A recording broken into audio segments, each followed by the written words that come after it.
الذي إمام المرسلين وخاتم النبيين ورسول رب العالمين وعلى آله وصحبه أجمعين. فيا أيها المصلون الكرام، أيها المستمعون الكرام، أما بعد فأعوذ بالله من الشيطان الرجيم. بسم الله الرحمن الرحيم. وقال سبحانه وتعالى في موضع آخر: يا أيها الذين آمنوا اتقوا الله حق تقاته ولا تموتن إلا وأنتم مسلمون. فقال رسول الله صلى الله عليه وسلم في الحديث: فإن خير الحديث كتاب الله، وخير الهدي هدي محمد صلى الله عليه وسلم، وشر الأمور محدثاتها، كل محدثة بدعة، كل بدعة ضلالة، وكل ضلالة في النار. رواه ابن ماجه ومسلم. هذا حديث حسن صحيح. وقال سبحانه وتعالى: قل إن صلاتي ونسكي ومحياي ومماتي لله رب العالمين. الآية.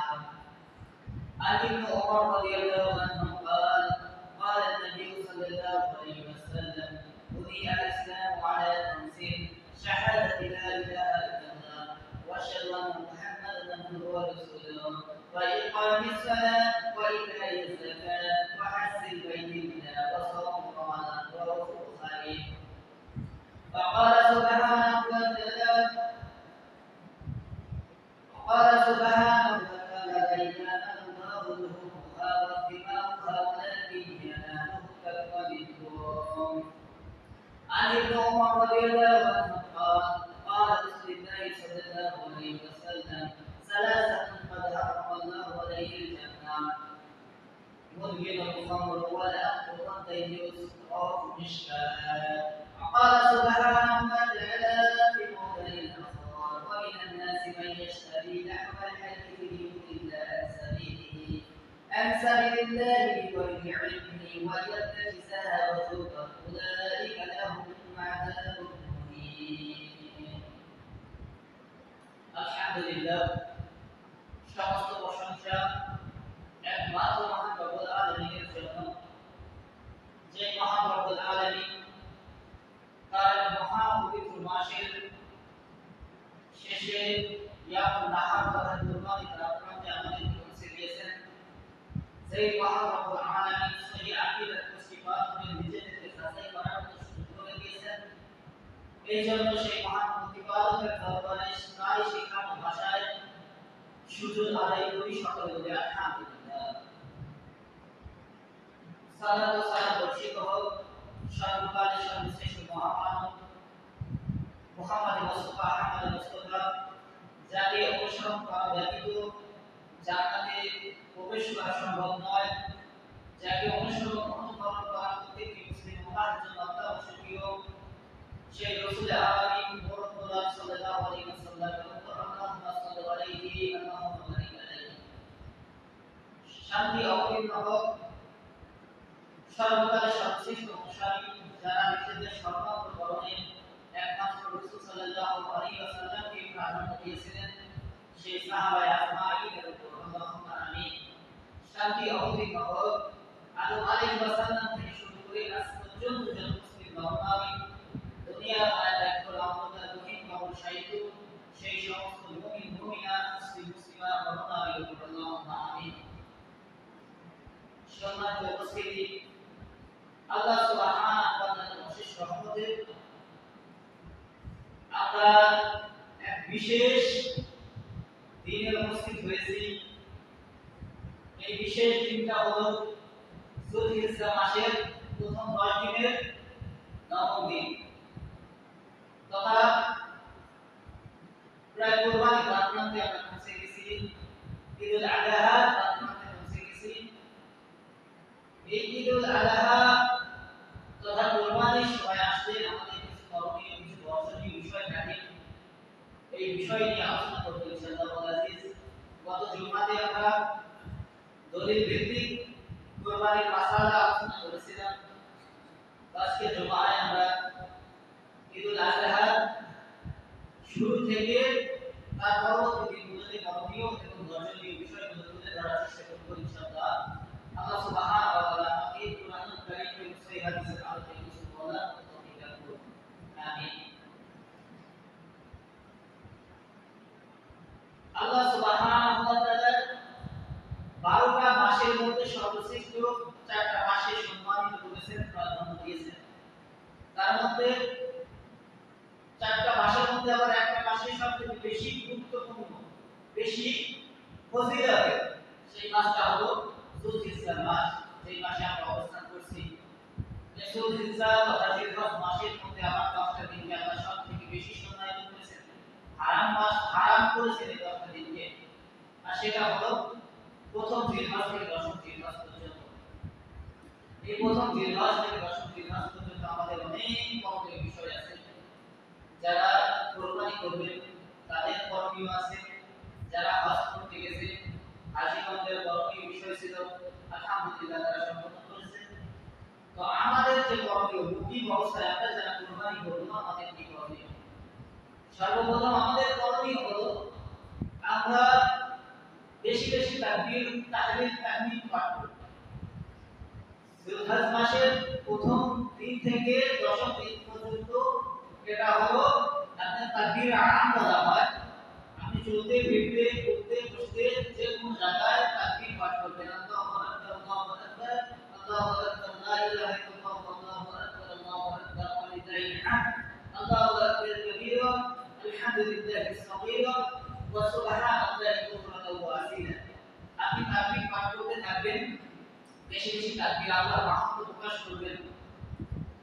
এটা হাদিসে আছে, মুসান্নাফ ইবনে আবি শাইবাতে 5650 নম্বর হাদিস।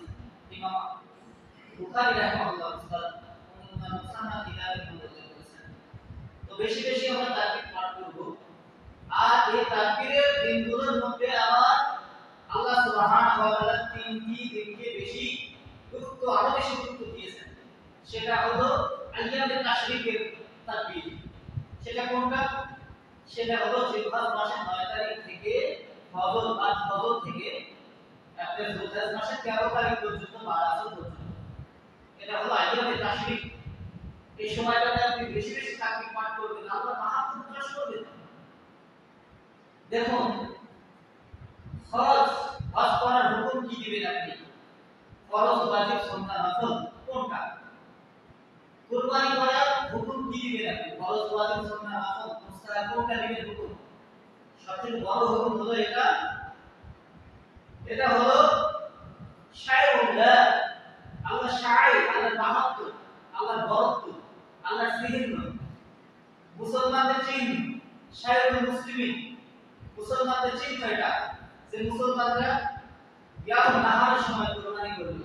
এটাই সবথেকে বেশি প্রায়োরিটি পায়, প্রাধান্য পায়। দাড়ি রাখা কি বলবেন আপনি? ফরজ, ওয়াজিব, সুন্নাহ কোনটা? কোন লকব আপনি দিবেন? কিন্তু সবথেকে বড় কথা, দাড়ি রাখাটা হলো মুসলিমদের শাইর তথা চিহ্ন।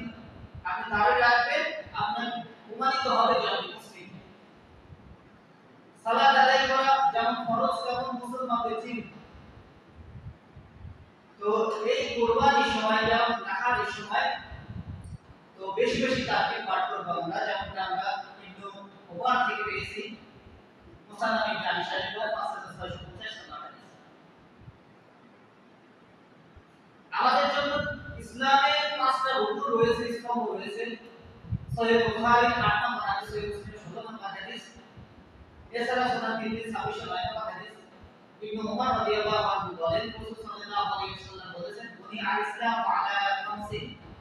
ইসলামের ভিত্তি হলো 5টি, ইসলামের স্তম্ভ খুঁটি হলো 5টি। এক নাম্বার কি? শাহাদাতু লা ইলাহা ইল্লাল্লাহ, আপনি সাক্ষ্য প্রদান করলেন যে আল্লাহ ছাড়া সত্যকার কোনো মাবুদ, কোনো ইলাহ নাই। ওয়াশহাদু আন্না মুহাম্মাদান আবদুহু ওয়া রাসূলুহু, এবং মুহাম্মদ সাল্লাল্লাহু আলাইহি ওয়াসাল্লাম আল্লাহর রাসূল এবং বান্দা। দুই নাম্বার কি? ইকামিস সালাত, সালাত কায়েম করা, ওয়া ইতাইজ যাকাত, যাকাত প্রদান করা সক্ষম ব্যক্তির উপর। এরপরে সক্ষম ব্যক্তির উপর কি? ওয়া হাজ্জুল বাইতুল্লাহ, আল্লাহ তাআলার হজ করা, কসম রমাদান, রমাদান মাসে সিয়াম পালন করা। এই 5টা স্তম্ভের মধ্যে একটা গুরুত্বপূর্ণ স্তম্ভে আমরা, একটা ধাপে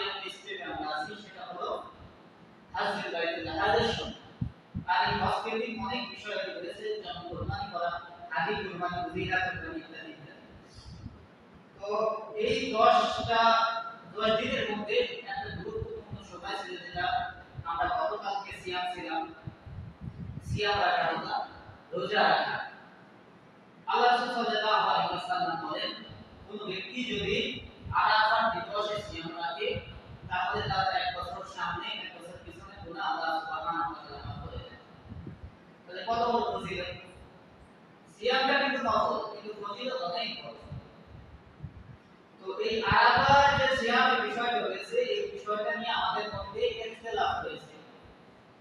আসলে বড় কোনো মুসলমানদের জন্য ইবাদতের বিষয় আসলে তখন ইখতিলাফ দেখা যায়। রমজান মাসে ইখতিলাফ ছিল, অনেক ইখতিলাফ, আমরা তারাবি কিভাবে করব, কয় রাকাত করব, এই ধরনের ইখতিলাফ ছিল। এখন কোরবানির সময় ইখতিলাফ আছে, রানী কোরবানি করব কিনা, আকিকা কোরবানি একসাথে করব কিনা, তারপরে আমরা ঈদের সালাত কয়টা ঈদের সাথে করব, 12 নাকি 6, এরপরে আরাফার দিবসে সিয়াম কবে রাখবো, 9 তারিখ রাখবো নাকি হাজিরা যখন আরাফায় অবস্থান করে তখন রাখবো, এই বিষয় নিয়ে ইখতিলাফ আছে। এখন কথা হলো একদল মনে করতেছে যে যেহেতু আল্লাহ রাসূল সাল্লাল্লাহু আলাইহি ওয়াসাল্লাম বলেন সুনান তিরমিজি 749 নম্বর হাদিস, সুনান আবু দাউদ 1730 নম্বর হাদিস, এছাড়াও সুনান আবু দাউদের 2096 এবং সুনান তিরমিজি 1730 নম্বর হাদিস, এছাড়াও সহিহ মুসলিমের 62 নম্বর হাদিস।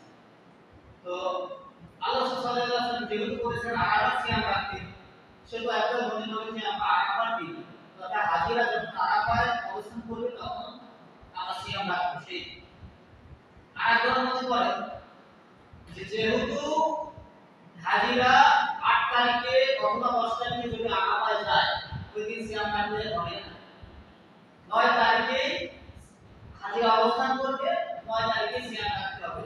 সুতরাং 9 তারিখে তারা প্রাধান্য দিয়েছেন, তথা আমাদের বাংলাদেশে আজকের দিনের 9 তারিখ। এখন বলা হলো এটা একটা ইখতিলাফি মাসালা। এই মাসালার ক্ষেত্রে সবচেয়ে ভালো হয় কি যারা কালকে সিয়াম রেখেছে তাদেরকে আল্লাহ সুবহানাহু ওয়া তাআলা কবুল করবেন, যারা আজকে রাখবে তাদেরকে আল্লাহ কবুল করবেন। তবে আজকে রাখার ক্ষেত্রে শর্ত রয়েছে, শুধু আজকের দিনে আপনি সিয়াম রাখতে পারবেন না, এটা হারাম। আইয়ামে সাইয়্যিদুল আইয়াম অর্থাৎ জুমআর দিনে সিয়াম রাখা আল্লাহ সাল্লাল্লাহু আলাইহি ওয়াসাল্লাম ঘোষণা করেছেন। সহিহ বুখারী প্রথম খণ্ডের 11 নম্বর অধ্যায় কিতাবুল জুমআ হাদিস নম্বর 1984 আল্লাহ সাল্লাল্লাহু আলাইহি ওয়াসাল্লাম নিষেধ করে দিয়েছেন। তবে আপনি কি করতে পারেন, বৃহস্পতি ও শুক্র দুইটা একসাথে রাখতে পারেন, শুক্র অথবা শনি দুইটা একসাথে রাখতে পারেন। তো শুক্রবারে যেহেতু একা একা রাখতে পারবেন না, শনিবার যোগ করতে হবে। শনিবার যোগ কিভাবে করবেন? কালকে ঈদের দিন সিয়াম রাখা হারাম, তাহলে শুধু আজকের দিনে আপনি সিয়াম রাখতে পারছেন না, আপনার উচিত ছিল কালকে এবং আজকে রাখা যদি সম্ভব করতে চান। এখন ইখতিলাফের বিষয়ে আমরা মনে করি যে আমি যেটা ভাবছি এটাই হয়তো ঠিক, আর সব অনেকে আমরা মনে করি, কিন্তু ইমাম শাফি রাহিমাহুল্লাহ 150 হিজরিতে মৃত্যু, চার মাযহাবের একজন প্রখ্যাত ব্যক্তি ছিলেন। তার কিতাবুল উমুমের মধ্যে উল্লেখ করেছেন যে ইহতিমামিন কথা, আমি যেটাকে ভুল মনে করতেছি, আমি যেটা সঠিক মনে করতেছি, ইহতিমামিন কথা সেটার মধ্যে ভুল থাকতে পারে, আর আমি যাকে ভুল মনে করতেছি ইহতিমামিন সওয়াব সে সঠিকও হতে পারে। সুতরাং আমরা ইখতিলাফি বিষয়ে কঠোরতা অবলম্বন করব না, তখনই হবে ইনশাআল্লাহ। এই যে 10টা দিনের কথা আমি বললাম, এই 10টা দিন আল্লাহ সুবহানাহু ওয়া তাআলার কাছে কতটাই গুরুত্বপূর্ণ। সূরা ফাজরের মধ্যে আল্লাহ 89 নম্বর সূরা 30 নম্বর পারার 1 এবং 2 নম্বর আয়াতে আল্লাহ বলেন ফাজর ওয়া লায়ালিন আশর, আল্লাহ কিন্তু এই 10টা দিনের কসম করেছেন, এতটাই গুরুত্বপূর্ণ এই 10টা দিন। আল্লাহ কসম করেছেন এই 10টা দিন, হারাম করেছেন এই 10 দিনে আপনি কোনো প্রকার রক্তপাত করতে পারবেন না, কোনো প্রকার, শুধু 10 দিন না, এই সিলভার মাস ধরে তার মধ্যে আবার 10 দিন বিশেষ, রক্তপাত করতে পারবেন না, যুদ্ধ বিগ্রহ করতে পারবেন না, টোটালি হারাম। অন্যান্য মাসে আপনি গুনাহ করলে সেটা তো গুনাহ হবে, যদি কোনো খারাপ কাজ করেন গুনাহ হবে, যদি এই মাসে আপনি ওই কাজটাই করেন তাহলে তার থেকে বেশি গুনাহ হবে। কারণ কি? কারণ এই মাসে রমজানের মর্যাদা যত বেশি, এই মাসে গুনাহ করলে তার শাস্তি তত বেশি। উদাহরণস্বরূপ বলা যেতে পারে বাইতুল হারামে যদি আপনি 1 রাকাত সালাত আদায় করেন অন্যান্য মসজিদের তুলনায় 1 লক্ষ রাকাত সওয়াব কিন্তু বেশি পাবেন। তেমনি মর্যাদা যেমন ওখানে বেশি, তেমনি আপনি যদি ওখানে কোনো গুনাহ করেন, ওখানে কোনো পাপ করেন, খাতা করেন ভুল হয়ে যায়, সেক্ষেত্রে কুরবানির ব্যবস্থা, হাজি কুরবানি, হাজিরা করে। তো ওখানে কিন্তু শাস্তির ব্যবস্থা বেশি। তো এই জিলহজ মাসের প্রথম 10 দিনে আমাদের মধ্যে একটা আমরা উল্লেখ করেছি, বেশি বেশি তাকবীর পাঠ করা। 2 নম্বর আমল আমরা সিয়াম রেখেছি আলহামদুলিল্লাহ। 3 নম্বর আমল এই 10 দিনের প্রথম যে 9 দিন, এই 9 দিনই সিয়াম রাখা। এই 9 দিনই সিয়াম রাখা, তাহলে হবে কি আপনি আপনার শরীরের কন্ট্রোলে এসে যাবেন। অতিরিক্ত খাওয়া থেকে আপনার শরীরটা যেন কি হলো অনেক আপনি সুস্থ থাকবেন এবং পরবর্তীতে কুরবানি করবেন, কুরবানির গোশত 3 দিন 4 দিন খাবেন, তাহলে আপনার অসুস্থতা দূর হবে। আপনি ভালো মতো খাইতে পারবেন। কুরবানির সময় যেমন সালাত আদায় করাটা মুসলমানদের জন্য একটা খুশির বিষয়, আনন্দের বিষয়, তেমনি কুরবানির গোশত খাওয়াটাও একটা আনন্দের বিষয়, খুশির বিষয়। আর এই খুশির বিষয়কে উদযাপন করতে হবে আল্লাহ সাল্লাল্লাহু আলাইহি ওয়াসাল্লাম দেখানো পদ্ধতি অনুযায়ী।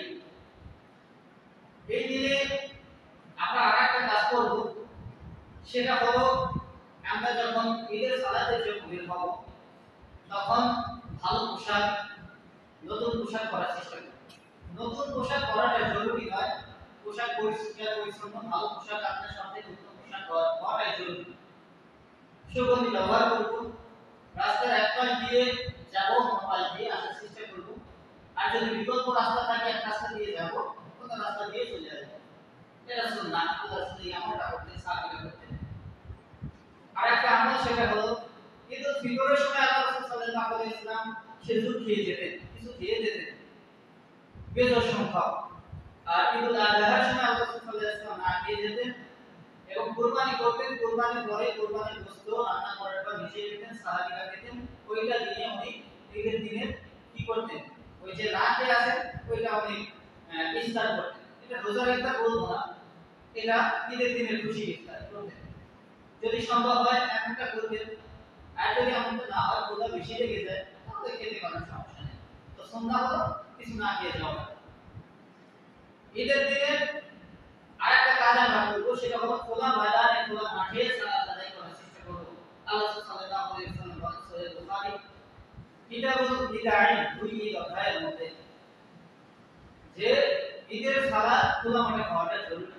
কারণ মুসলিমের ঐতিহ্য, মুসলিমের যে সংখ্যা গরিষ্ঠতা, এটা যাতে অন্যান্য ধর্মাবলম্বী লোকরা বুঝতে পারে, দেখতে পারে যে মুসলিমরা ঐক্যের মধ্যে আছে, মুসলিম ভাই ভাই এক আছে, তাদের মধ্যে কোনো দ্বন্দ্ব নেই, এটা ভালো।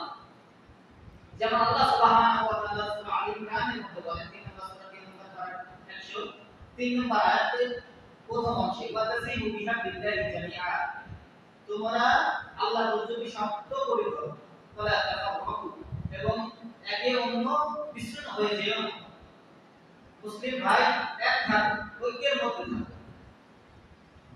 কত মাহাত্ম্যপূর্ণ একটা সময়ের মধ্যে আমরা অবস্থান করতেছি, আমরা নিজেরা জানি না কি করণীয় বিষয় আছে, আমরা জানি না। একটা বিষয় ছিল যে প্রথম যে 10 দিন পর্যন্ত মাসুল না কাটা যায়, কোরবানি করবে তাদের সুনান তিরমিজি 1523 নম্বর হাদিস আল্লাহ কি স্পষ্ট করেছেন যে এই যখন যারা কোরবানি করবে তারা প্রথম যে 10 থেকে 10 পর্যন্ত নখ এবং চুল কাটবে না। এটা আমাদের একটা আমল ছিল, আমরা অনেকেই চেষ্টা করেছি, অনেকেই পাইনি হয়তো। তো এই আমলগুলো আমাদের করা, কিন্তু আজ আমরা এই আমলগুলো করছি না। এটা আমরা করতেছি, আমরা আপনাদের যেটা করণীয় সেটা করছি না।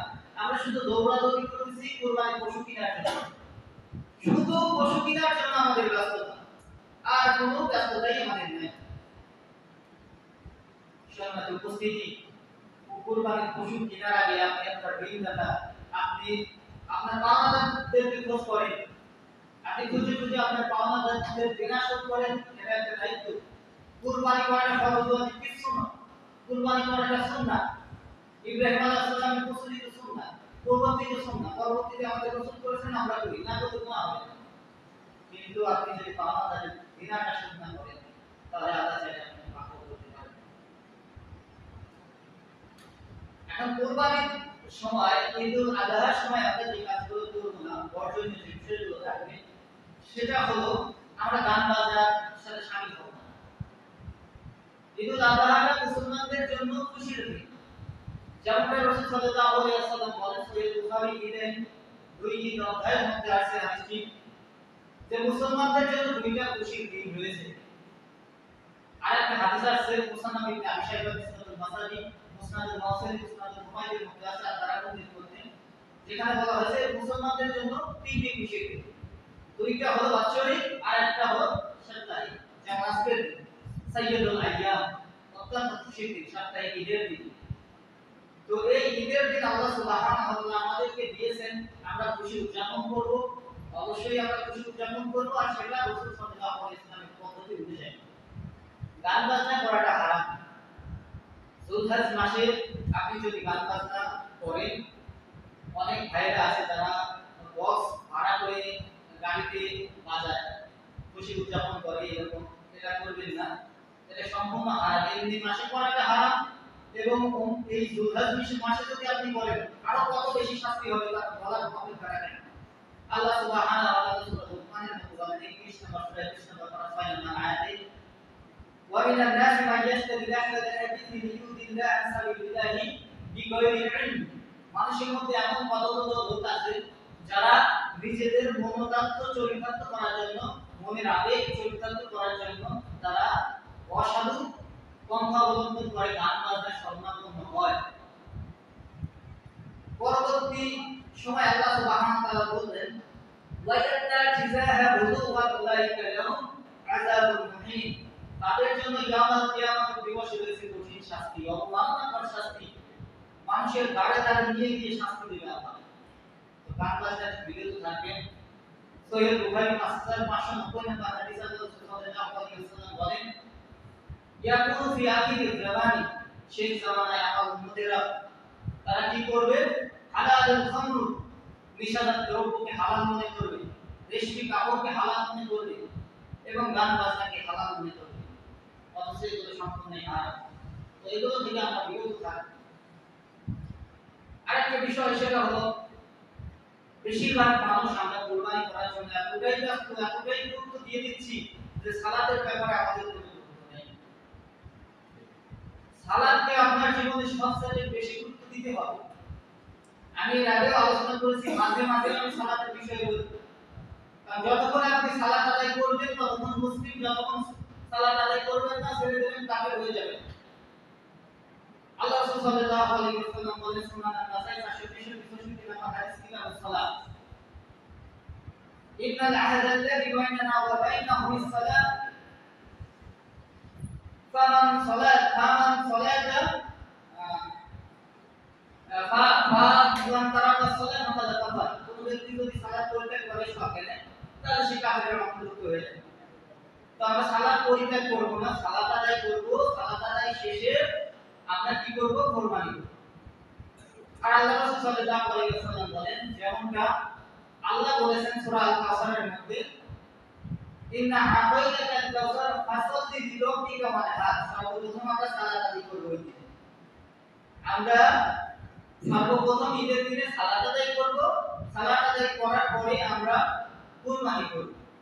আর কুরবানি করার ক্ষেত্রে আমরা কুরবানির পশুকে আমরা ধারালো ছুরি দ্বারা জবাই করব, যেটা সুনান আন-নাসাইতে আল্লাহ রাসূল সাল্লাল্লাহু আলাইহি ওয়াসাল্লাম দিয়েছেন 4505 টাকা। ধারালো ছুরি দিয়ে আমরা জবাই করব। কোন ধারালো ছুরি দিয়ে জবাই করব? কষ্ট দেব না পশুকে। এবং জবাই করার পরে পশুটাকে আমরা সময় দেব, ঠান্ডা হওয়ার জন্য সময় দেব। আল্লাহ রাসূল সাল্লাল্লাহু আলাইহি ওয়াসাল্লাম স্পষ্ট করেছেন যে পশুকে, সেটা ছাগল হোক কিংবা গরু হইলে 10 মিনিট, ছাগল হইলে অন্তত পক্ষে 5 মিনিট। জবাই করার সাথে সাথে ওইটাকে আমরা সোলার জন্য, বানানোর জন্য ব্যস্ত হব না, একটু সময় দেব। সময় দিলে পশুটা ঠান্ডা হয়ে যাবে। তো বর্জনীয় বিষয়ের মধ্যে আরেকটা বিষয় রয়েছে, সেটা হলো আমরা অপচয় করব। দেখা যায় যে আমরা অনেক অপচয় করি, ঈদ আসলেই অপচয় করি, কেনাকাটা করি এমন ভাবে যে যেটা প্রয়োজন সেটাও করি, যেটা প্রয়োজন না সেটাও করি, অনেক অপচয় করি। অপচয় করা হারাম। দিন ভাই, অপচয় থেকে আমরা বিরত থাকব। অপচয় থেকে বিরত থাকব। এবং আরেকটা বিষয় আছে, সেটা হলো এক কাপড় দিয়ে পুরো অপচয়, দরকারি নেই তাও অপচয় করে। যেমন আপনি চাইলে কিন্তু 1 লাখ টাকা দিয়ে কুরবানি করতে পারেন, কুরবানি করবেন 1 লাখ টাকা হলেই পারে। কিন্তু অনেকে আছে 5 লাখ 10 লাখ 20 লাখ 50 লাখ টাকা দিয়ে কুরবানি করতেছে, গরুটার গোশত আনুমানিক 10 মণ 20 মণ হবে, এর বেশি না। কিন্তু 20 লাখ টাকা দিয়ে যদি আপনি 20টা গরু ক্রয় করেন 1 লাখ টাকা দিয়ে, প্রতিটা গরু 1 লাখ টাকা, 20টা গরু ক্রয় করেন, সেখানে আপনার কিন্তু 60 মণ গোশত হওয়া সম্ভব না। প্রত্যেকটা গরুতে বিরা 3 মণ, তো 60 মণ গোশত কত বেশি গোশত হবে? আর এত বেশি গোশত হলে আপনি কিন্তু অনেক বেশি পরিমাণে এই মিসকিন সদাকা করতে পারবেন, দান করতে পারবেন। কারণ আপনার কুরবানিতে তাদেরও কিন্তু হক আছে, তারা সারা বছর গোশত খেতে পারে না, তারা সারা বছর গোশত চোখেও দেখে না, তারা অপেক্ষায় থাকে চাদর পাতি নেয় যে আমার ভাই কুরবানি করবে, আমাকে এদিকে দেবে, আর আমি সারা বছর গোশত খেতে পারি না, আমি কি খাবো? তো চেষ্টা করবেন যে বেশি গোশত হয় অথচ কম টাকা হবে, এমন যদি সম্ভব হয় 20 লাখ 30 লাখ টাকা দিয়ে নয়, বরং 1 লাখ 1.5 লাখ এমন টাকা গরু ক্রয় করার চেষ্টা করবেন। আর যদি পারেন তো খাসি ছাগল ইত্যাদি ভেড়া দণ্ডা এগুলো দিয়ে কুরবানি করাটা ভালো হয়। আরেকটা বিষয়, সেটা হলো কুরবানির সময় অথবা ঈদের সময় দেখা যায় যে ছেলে মেয়ে অবাধ বিচরণ, পর্দার বালাই নাই, পর্দা লঙ্ঘন করে তারা মেলামেশা করে, রাস্তাঘাটে দেখা যায় মা বোনদেরকে খোলামেলা ভাবে আনন্দভাবে করে না ঈদ উদযাপন করতেছে। সম্মানিত উপস্থিতি, আপনার মেয়ে হোক, আপনার বোন হোক, আপনার যেই হোক না কেন, স্ত্রী হোক না কেন, তাদেরকে পর্দার সহিত বাইরে বের হতে দিবেন। বেপর্দা করলে তার জন্য আপনি ধরা পেয়ে যাবেন। পর্দা করাটা জরুরি। আল্লাহ সুবহানাহু ওয়া তাআলা বলেন সূরা আল-হাজার 33 নম্বর সূরা 22 নম্বর পারা 33 নম্বর আয়াতে, "ওয়াকুন্না ফি বুয়ুতিকুন্না ওয়া লা তাবাররুনা তাবাররুজনা জাহিলিয়াতিল উলা", তোমরা জাহেলি যুগের নারীদের মতো সৌন্দর্য প্রদর্শন করিও না, পর্দার সাথে তোমাদের সৌন্দর্যকে ঢেকে তারপর বাহির বের হও। এটা আল্লাহর হুকুম, এটা লঙ্ঘন করা যাবে না। আল্লাহ সাল্লাল্লাহু আলাইহি ওয়াসাল্লাম বলেন ইসলামুল মাসাবি 365 নম্বর হাদিস 59 নম্বর হাদিস, সালাসাতুন ক্বাদ হারামাল্লাহু আলাইহিল জান্নাহ, 3 শ্রেণীর মানুষ কখনোই জান্নাতে যাবে না, কখনোই যাবে না। উটের সূচের ছিদ্র বাদ দিয়ে পশ্চাৎ দেশ দিয়ে উট চলে যেতে পারে, সূচের পশ্চাৎ দেশ দিয়ে যেখান দিয়ে আমরা সুতা ঢোকাই ওই পশ্চাৎ দেশ দিয়ে উট চলে যেতে পারে, এটা সম্ভব হতে পারে, আল্লাহ রাসূল বলেছেন। কিন্তু দায়ুস ব্যক্তি কখনো জান্নাতে যাবে না। 3 শ্রেণীর মধ্যে দায়ুস এক নাম্বার কি? মুদমিনুল খামর, নিয়মিত নেশাজাত দ্রব্য পানের ব্যক্তি কখনো জান্নাতে যাবে না। ওয়ালা আকল, পিতামাতার অবাধ্যকারী সন্তান কখনো জান্নাতে যাবে না। দায়ুস, যে ব্যক্তি দায়ুস সে জান্নাতে যাবে না। দায়ুস কারা?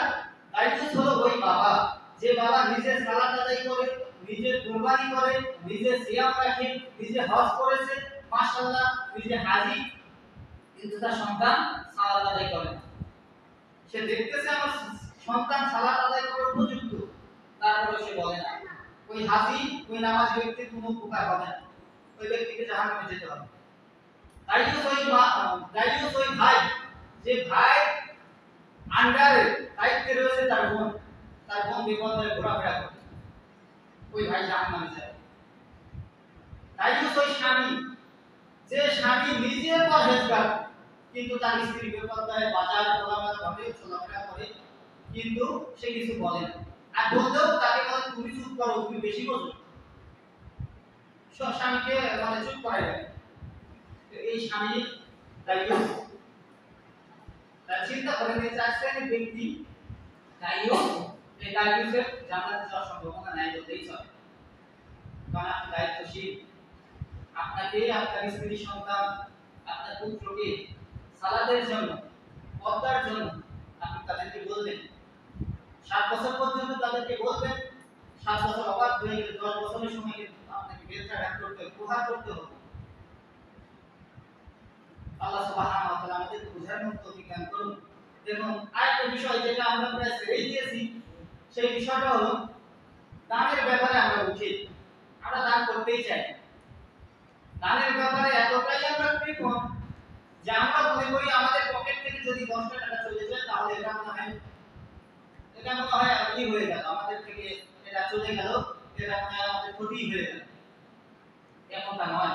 আল্লাহ সুবহানাহু ওয়া তাআলা সূরাতুল বাকারা 3 নম্বর পারায় বলেন, ইয়ামহাকুল্লাহু রিবা ওয়া ইউরবি সাদাকা, আমি আল্লাহ সুবহানাহু ওয়া তাআলা সুদকে হারাম করে দিয়েছি, বিলুপ্ত করে দিয়েছি, আর সাদাকা দানকে বৃদ্ধি করে দিয়েছি।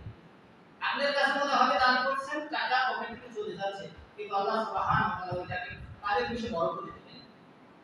সহিহ বুখারী 1410 নম্বর হাদিস, আল্লাহ সাল্লাল্লাহু আলাইহি ওয়াসাল্লাম বলেন, কোন ব্যক্তি যদি তার উপার্জিত সম্পদ থেকে একটা খেজুর পরিমাণ দান করে আল্লাহর রাস্তায়, তাহলে আল্লাহ সুবহানাহু ওয়া তাআলা ওই দানটাকে তাদের বেশি বড় করবেন, বড় করতে করতে কিয়ামতের ময়দানে ওইটার সব উহুদ পাহাড় সমান হয়ে যাবে। সহিহ বুখারী কিতাব সালাত 50 নম্বর হাদিস, আল্লাহ সাল্লাল্লাহু আলাইহি ওয়াসাল্লাম বলেন, কোন ব্যক্তি যদি দুনিয়াতে একটি মসজিদ নির্মাণ করে, আল্লাহ সুবহানাহু ওয়া তাআলা আখিরাতে জান্নাতে তার জন্য একটা ঘর নির্মাণ করে দেন। তাহলে দান করতে আপনার আমার জন্য কত সুবিধা। কিন্তু আমরা কি করছি? আমরা দান করতে চাই না, আমরা বলি। আল্লাহ সুবহানাহু ওয়া তাআলা বলেন সূরা হুমাযার 2 নম্বর আয়াতে, আল্লাযীনা জামা'আ আমালান ওয়া আ'দাদা, দুর্ভোগ ওই সমস্ত ব্যক্তির জন্য যারা নিজেদের সম্পদকে জমা করে রাখে আর বারবার সেটা গোনে, জমা করে রাখে, দান করে না। আসলে সম্পদ তো আপনাকে আল্লাহ দিয়েছেন, এই সম্পদ হলো আপনার জন্য পরীক্ষা। এটা আপনি যদি আল্লাহর রাস্তায় ব্যয় না করেন, তাহলে এই সম্পদ তো থাকবে না, এটা চলে যাবে। এটা দান করতে হবে বেশি বেশি। আর সবচেয়ে বড় কথা হলো যে আমরা দুনিয়ার মোহে এতটাই ব্যস্ত যে আমরা আল্লাহ সুবহানাহু ওয়া তাআলার হুকুম আহকাম মানতে চাই না, বা আমাদের কাছে ততটা গুরুত্ব নাই। একটা গল্প বলতে হয় এভাবে, যদিও আমি সাধারণত গল্প বলি না, তো গল্পটা আপনাদের বোঝানোর ক্ষেত্রে, একবার এক কৃষক তার ক্ষেতে কৃষি কাজ করতেছিল, এমন অবস্থা সে দেখতে পেল একটা সুন্দরী নারী দেখার পরে লোকটি তার সৌন্দর্যে এতটাই বিমোহিত, এতটাই মুগ্ধ হলো যে বলল, আমি আপনাকে বিয়ে করতে চাই। মেয়েটি রাজি হলো, বলল তাহলে আমরা কাজী শরণাপন্ন হই। কাজীর কাছে গেল। কাজী উনি মহিলাকে সৌন্দর্য দেখে, নারীটির সৌন্দর্য দেখে উনিও বিয়ে করতে চাইলেন। বলেন আমি এই মেয়েকে বিয়ে করব, এই মহিলাকে বিয়ে করব। তো তাহলে কি দুইজন হয়ে গেল প্রার্থী। তখন তারা সিদ্ধান্ত নিল এভাবে সমাধান হবে না, তারা বাদশার কাছে গেল। বাদশার কাছে যাওয়ার পরে বাদশা মেয়েটির সৌন্দর্য দেখে নিজেও বিমোহিত হয়ে গেল, সৌন্দর্যে পাগল হয়ে গেল, সে বিয়ে করতে চাইল এবং বলল, তোমরা দুইজনই কি পথ থেকে সরে যাও, আমি মেয়েটিকে বিয়ে করব। এখন প্রার্থী তো তিনজন হয়ে গেল, সমাধান কি হবে? মহিলাটি বলল যে আমি দৌড়াতে থাকি, তোমরা আমাকে যে আগে ধরতে পারবা সেই আমাকে বিয়ে করবে। সবার পছন্দ হলো। তো যার যার মতো মহিলাটি আগে আগে দৌড়ায় আর পিছে পিছে তিনজন দৌড়ায়, পাগলা কুত্তার মতো দৌড়াচ্ছে। এমন অবস্থায় ক্লান্ত পরিশ্রান্ত হয়ে কৃষকটি পড়ে গেল, রাস্তার মাঝে পড়ে গেল। খানিক দূর বাদে গিয়ে কাজীটি পড়ে গেল। বাদশা এখনো পিছনে আছে, দৌড়াচ্ছে। এমন অবস্থায় বাদশা বলল, হে নারী, তুমি দাঁড়াও, তুমি আসলে বলো তো কে? আমার তো সন্দেহ হচ্ছে, তুমি কে বলো? তখন মেয়েটি বলল, আমি হলো দুনিয়া। তোমরা আমার চাকচিক্য, আমার সৌন্দর্য দেখে বিমোহিত হয়ে গেছো। আমি হলো তোমাদের ওই দুনিয়া, যেটা তোমরা পাগল করা হয়ে গেছো। কিন্তু তোমরা এই দুনিয়াকে পাগল করা হওয়ার পরে ওই দুনিয়াকে তোমরা পাচ্ছ না। এই দুনিয়ার প্রায়োরিটি দিয়েছো, গুরুত্ব দিয়েছো, কিন্তু তোমরা একটা সময় গিয়ে তোমরা নিজেরাই ধরাশায়ী হয়ে গেছো। তেমনি আমাদের একই অবস্থা, আমরা দুনিয়ার সৌন্দর্যে বিমোহিত হয়ে গেছি। আমরা দুনিয়াকে এতটাই প্রাধান্য দিয়েছি যে আল্লাহর হুকুম আহকাম আমরা মানছি না, বা জানার পরেও আমরা বুঝতে চেষ্টা করতেছি না। কি হবে আপনার সম্পদ দিয়ে যদি এটা আপনার কোনো কাজে না আসে? তাব্বাত ইয়াদা ইলাহি ওয়া তাব মা আগনা আনহু মালুহু ওয়া মা কাসাব। আল্লাহ বলেন যে আবু লাহাবের দুই হাত ধ্বংস হয়ে যাক, তার ধন সম্পদ সন্তান সন্ততি কোনো কাজে আসতো না।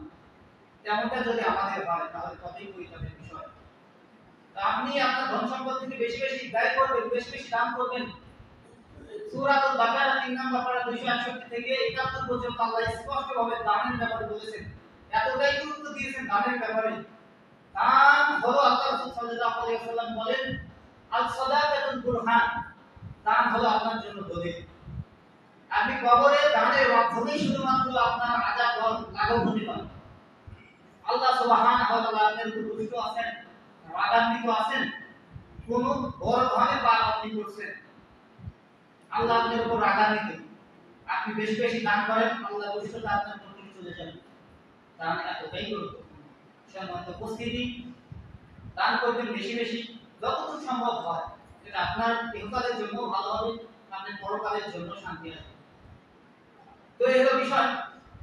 আরেকটা বিষয় সেটা হলো আমরা ঈদের তাকবীর, ঈদের সালাত আদায় করব সুন্নাহ অনুযায়ী। 12 তাকবীরের সাথে সালাত আদায় করার চেষ্টা করব ইনশাআল্লাহ আজিজ। 6 তাকবীরে ঈদের সালাত এই মর্মে একটা সহিহ হাদিস আল্লাহর জমিনে কোথাও নেই, কেউ দেখাতে পারবে না। আমি জবান দিচ্ছি একটাও নেই, সহিহ হাদিসে একটাও পাবেন না।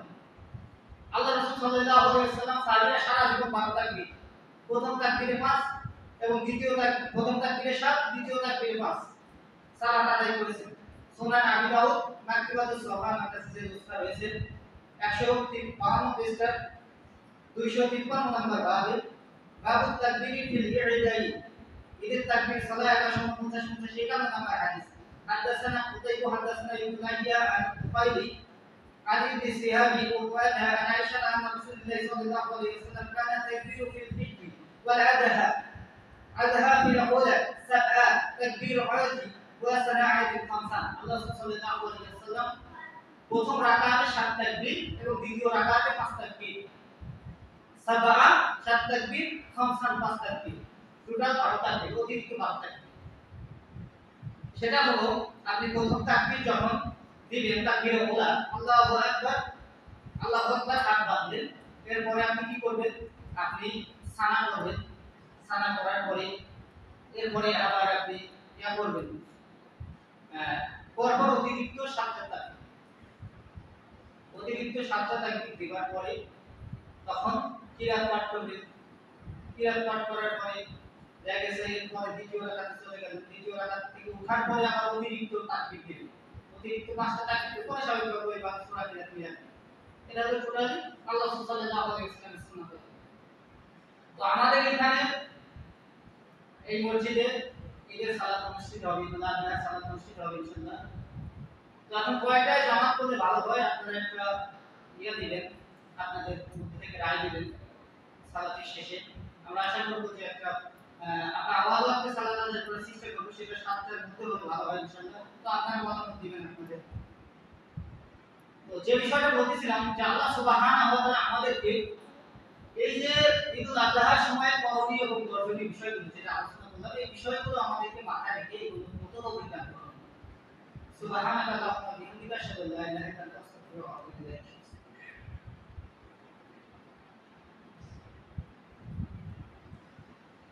الحمد لله وحده والصلاة والسلام على من لا نبي بعده، نحمده ونصلي على رسوله الكريم، والصلاة والسلام على أشرف الأنبياء والمرسلين وخاتم النبيين ورسول رب العالمين، أما بعد.